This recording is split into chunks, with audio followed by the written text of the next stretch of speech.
Gente, estou hoje aqui no Campo dos Pastores, em Belém, local aonde pastoreava-se as ovelhas, dada não somente a localidade, mas a facilidade para encontrar grutas e aí então proteger o seu rebanho.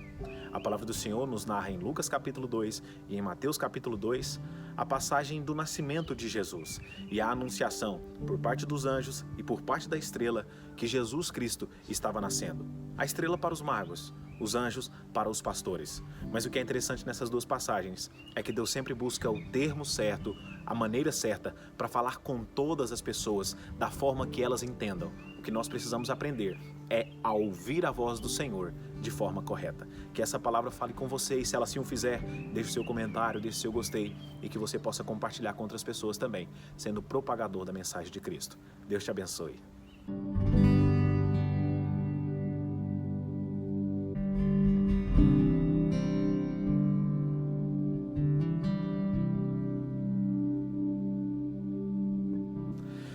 Gente, nós estamos aqui então hoje no Campo dos Pastores, aqui em Israel, na cidade de Belém. E eu quero com você pensar um pouco sobre Lucas capítulo 2 e Mateus capítulo 2.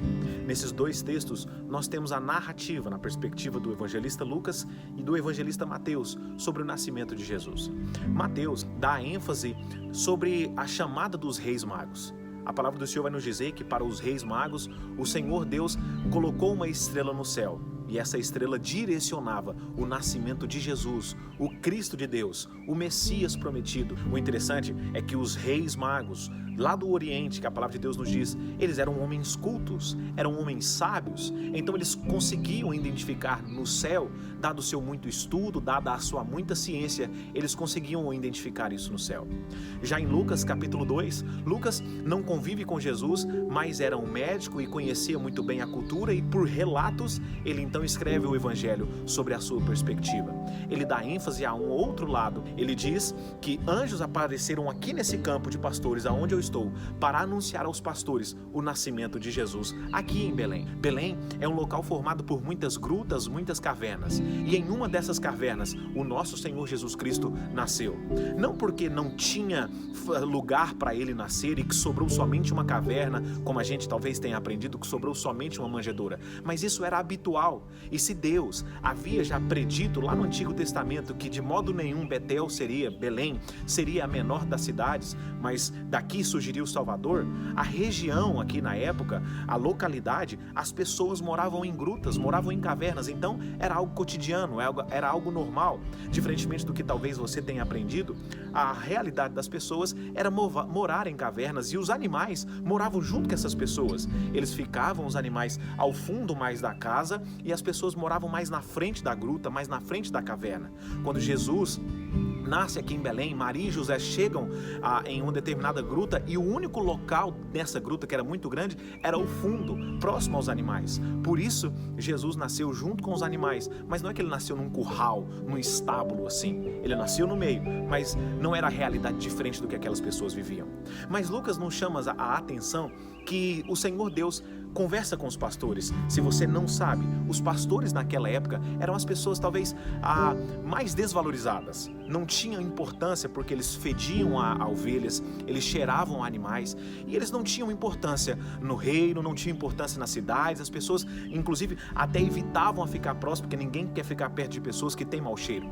Mas o Senhor Deus escolhe anunciar aos pastores para que eles fossem ver o nascimento do Senhor Jesus, aquele que viria tirar o pecado. Mas eu acho interessante a forma que Lucas narra a fala dos anjos para os pastores. Os anjos dizem aos pastores: olha, vocês vão em uma caverna ali situada em Belém e lá vocês vão encontrar em uma gruta um menino envolto num lençol. Se você não sabe, naquele tempo todos os cordeiros, as ovelhas que eram sacrificadas lá no templo, que está aqui hoje a 6 quilômetros, talvez naquela época um pouco mais longe, lá em Jerusalém, vinham daqui de Belém, o campo dos pastores. E para que fosse sacrificado, nós bem sabemos pelo Antigo Testamento que deveria ser um cordeiro puro, branco, sem nenhuma mácula, sem nenhum defeito. E o que se fazia então quando um cordeiro desse nascia? Eles envolviam num lençol e colocavam em uma manjedoura para que aquele cordeiro fosse separado para o sacrifício. silêncio para Deus. E é muito interessante porque os pastores conheciam essa linguagem e sabiam, bom, se Jesus então está envolto em uma manjedoura, em um lençol branco, esse então é o Cordeiro que tira o pecado do mundo, que leva consigo o pecado e nos vai trazer novamente a reconciliação com o nosso Deus. E os pastores entendem essa mensagem e vão adorar ao Senhor Jesus lá na manjedoura onde Jesus estava. Por outro lado, os magos eram muito importantes, eram homens sábios, eram homens de influência, inclusive eles vão até para o palácio, ou seja, eles tinham entrada diplomática em todos os lugares mais importantes, diferentemente dos pastores.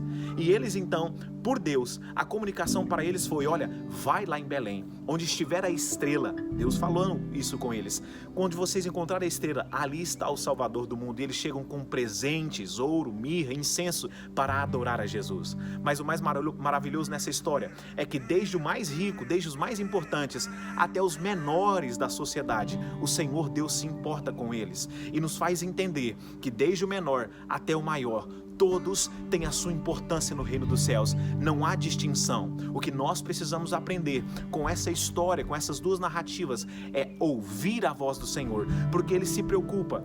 Aqueles mais leigos, Ele fala conforme a sua realidade. Aqueles que têm mais ciência, aqueles que têm mais conhecimento, o Senhor Deus também fala a estes. Fato é que ninguém é excluído de ouvir a voz do Senhor Jesus Cristo. Talvez o que precisa no tempo de hoje, nos nossos dias, é diminuir os ruídos externos. E é essa a mensagem principal que eu quero indicar para você nesse momento, apontar para o seu coração.